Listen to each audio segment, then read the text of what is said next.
Live action remakes.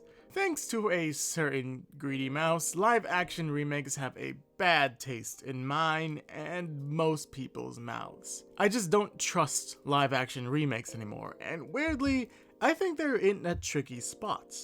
If you make a live action remake too one-to-one, too exact, people will complain. If you change too much, people will complain. It's tricky. Now, WEBTOON has greenlit multiple live action series, mainly K-dramas, and I've mainly stayed away from them. I'm just afraid that they suck. Not to mention, I just don't read a majority of the ones that are released. Sweet Home I didn't read, True Beauty I didn't read, Yumi Cells I didn't read, and whatever. So I just kinda didn't watch them. However, a series that I'm a big fan of, Odd Girl Out, changed its WEBTOON description to mention its new-ish K-drama, The World of My 17. And being the biggest and only WEBTOON fan, this is a joke, I wanted to watch all of the live action stuff. My plan was to watch all of them and then talk about all of them in one video, and that quickly backfired, because there are a lot of them. And after watching just one, I already had a lot of thoughts. So I'm gonna do 2 per video. One that you can watch on Viki, the heart of Asian entertainment as they call themselves. If you don't have a Viki account, you can make one for free. And one that you can watch on Netflix. I thought that was a good compromise. So let's start with the reason I started watching all of these, the Odd Girls Out K-drama, The World of My 17. Each episode is only 15 minutes long, which I don't necessarily mind. But there is an interesting byproduct to that, which is they seem to skip or fast track some moments. This is rather obvious. Adapting something into a show or a movie means some stuff will be cut out, some parts will be ignored, or some parts fast forwarded through. One part that stuck out to me is Nari's idol obsession. As throughout the webtoon, she starts out being confused on why people are stans. And while she tries to avoid it, she later falls into that culture, becoming a fan of Jun Wook-young. Man, these names, I'm sorry, I'm gonna butcher them. Mira's old celebrity friend. But in this TV show, she starts out as a fan on episode 1, and he even makes an appearance at the end of the first episode, which isn't something that's supposed to happen until much later in the series. By that time, we've already learned most of 2 of the characters' backstories. And speaking of the characters, I think the characters' vibes are pretty good, but nothing will translate 100% over. But I still like how they handled each of the characters. Nari is smaller, not just the person playing her, but I think her vibe feels very meek, very mellow, and very non-confrontational. Which, while Nari is very confident in the series now, she wasn't always. Mira is loud, boisterous, but she's also cheerful and playful. She's also very well dressed and calls people babe, which I think is very fun. Sunji, I think they changed her name slightly, is also very well done. She feels the most like an outlier. Maybe she feels like a little dated, if that makes sense. Like her pigtails, her wearing the school uniform exactly, while all the other girls have like extra pieces of clothing or styled hair or something. I know it will never be 100% real life since it's on a set and everything has to look appealing and there's like whatever, but she also seems the most natural in a sense. Also, the eating part of her character is very funny, not to mention pretty accurate, as we see her try to eat 3 pieces of chicken in one go or have half a cake as one slice. Yuna is still the ice queen, and I think the actress playing her captures maturity and unfamiliarity very well. What I mean is that Yuna is especially cold to Mira and Sunji. Meanwhile, it might first appear to be to Nari as well. She's smiling more, or is a little more open, and by the end of the first episode, you see that connection between the two. This series does feel a little childish and a little girly, but I don't necessarily think that's a problem, since that's what the series is about. High school girls. God, that sounded so creepy. What I mean is that the series is about the daily lives and struggles of being a girl in high school. What that means academically, emotionally, and especially socially. So I'm not really the target demographic, but the series is honestly very sweet and very charming, and I think you can learn something from it no matter what demographic you're in. However, there is definitely a vibe problem. There's a moment where Yuna befriends Nari's bullies, and the vibe in the webtoon is a lot more sinister. Maybe I was just reading the webtoon incorrectly or adding more to it, but the way the show handles it doesn't feel as harsh. Granted, I'm not sure they could have done any better. Maybe I was just adding on to it, but when you read it, there's a lot more up to interpretation. Something else is that the vibe is very quick. Since you're reading the series episode to episode, things last longer. For example, most of the fights between Nari and Yuna are over pretty quickly by the end of the episode, usually. I think that's another limitation of having episodes be only 15 minutes. I'm not sure they wanted conflict to last from episode to episode. There's really only one part of the series where it does last like an episode or two, which actually brings us to the most interesting part. The changes. What strikes me as a little strange is how much they changed from the original. The opening isn't Nari crying while she's putting her woes onto an anonymous form, it's her celebrating with her friend as she goes into her day and when she meets the 3 girls. They also cut Nari's entire family and backstory? Not backstory, but she's no longer, like, they don't show her family and they don't show that she has a bakery. Which I think is weird, but you know, they wanted to focus on the girls, which is whatever. But they also weirdly changed how the girls first meet. While Yuna and Nari still meet up in the exact same way, unlike the original, Sunji isn't in class with Nari, but actually with Yuna and Mira, as they all appear to be in the same class together.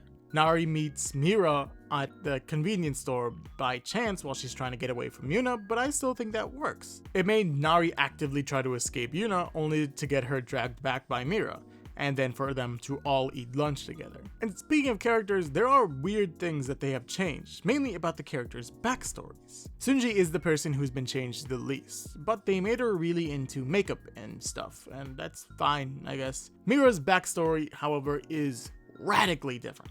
Instead of being like the villain of a kid's program, she's just kind of someone who wants to be an influencer. Her backstory has been fully cut. Yuna suffered a similar fate, as the tragic car accident has been fully replaced with just her parents getting a divorce, which was already hinted at in the series. To people who aren't super big fans of the series, this might not seem like a major deal, but it fundamentally changes these characters. Yuna no longer suffered a horrible accident that left her slightly injured for the rest of her life, and a moment that caused an absolute fear of people getting close to her. A lot of her Ice Queen mentality is harder to gloss over as a tough exterior, and it just feels more like her being a jerk. Mira, however, is completely different. She was actively afraid of being recognized, but now that's what she's aiming for. For her, this seems like a complete 180 from her in the webtoon. But interestingly, I don't think all of the changes are bad ones. Yoo Jin-hyuk was a newish character introduced into this K-drama. When he first appeared, I thought I was an idiot. Like, I did not remember who this character was. He acts like season 2 sad boy, I don't remember his name. He sleeps in, he sews, he even has some lines similar to Sleepy Boy. At first I thought he was gonna be the person who dates Nari to get closer to her friends, specifically Yuna and this guy. But then they used this character to do it, so yet again I was like, oh. I thought they just kind of added a boyfriend for Nari so she can find love at the first season, which I didn't super love. The first season was about the girls, specifically Nari finding out that they were worthy of self-love and respect without needing a guy to give it to them.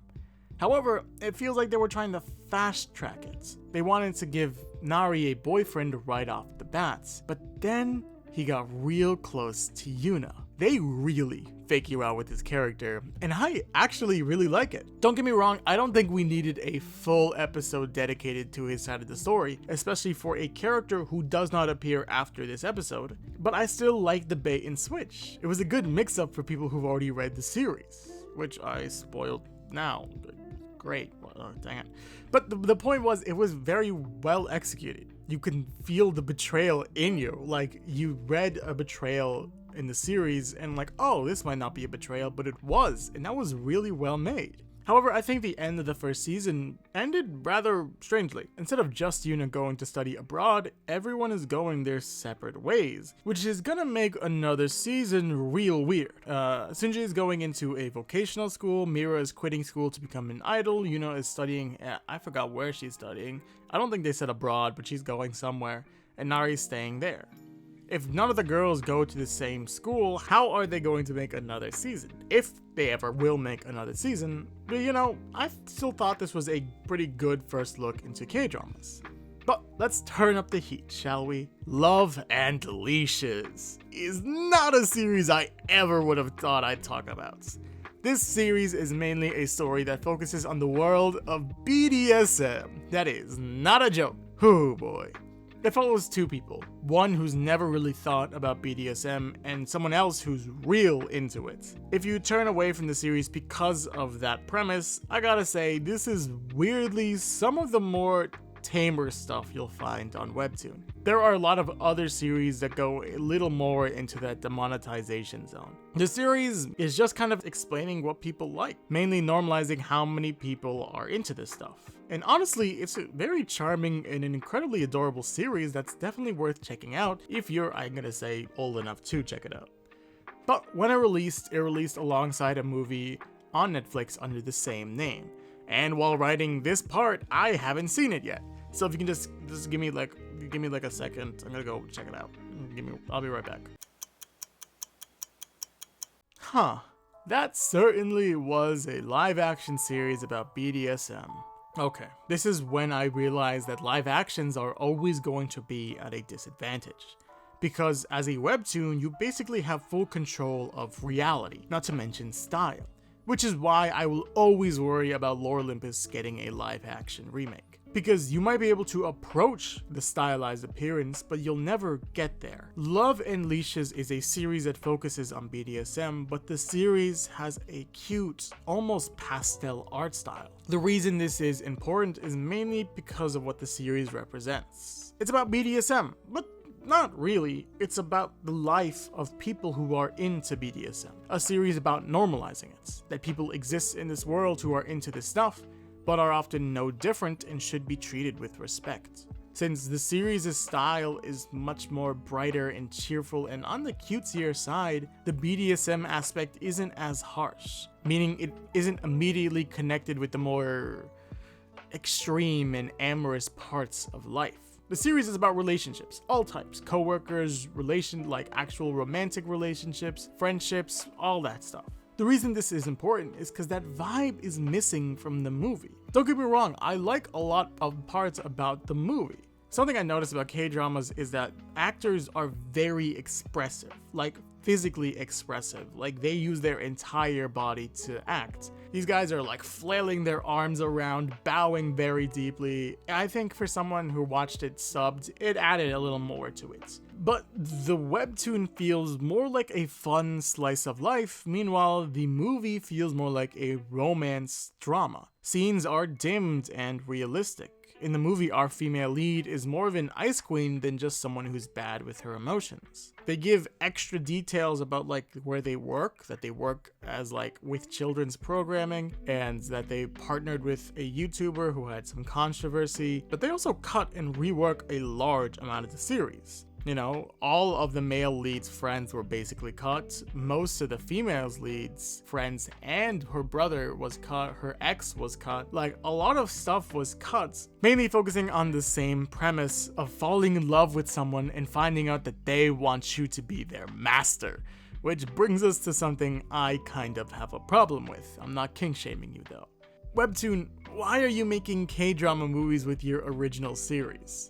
Surely making a TV show is a better option, since many of these series are incredibly long. Sure, the live-action Odd Girl Out was only 12 episodes at 15 minutes, but that's still an entire hour longer than the Love and Leashes movie. Imagine if the episodes were 30 minutes instead. But that doesn't mean there shouldn't be movies. In fact, I think series should be split into 3 categories.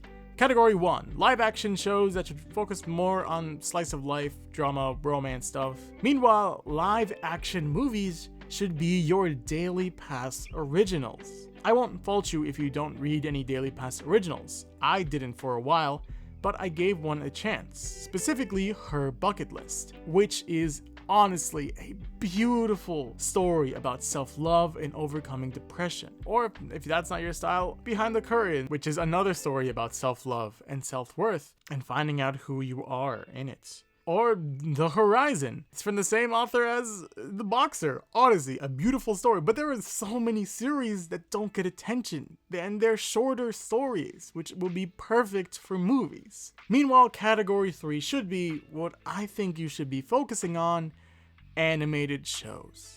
Come on, Webtoon, you've shown that you can make animated stuff all the time. Sure, the animes I haven't watched exist, but also the My Giant Nerd Boyfriend and Let's Play web series on YouTube. Or how about the absolutely fantastic trailers that you've released, like the Doombreaker trailer, or the Garden Detective Squad basically anime opening. These are fantastic and would be a love letter to your readers who want to see their favorite series brought to life, but not live action, just animated. If you're a fan of the series that I talked about, I think you should check them out. Check out these live action stuff and, give them a chance. And expect to be taken on a similar but strangely different ride. But that's all for today. Leave your thoughts about these series in the comments below, and take care.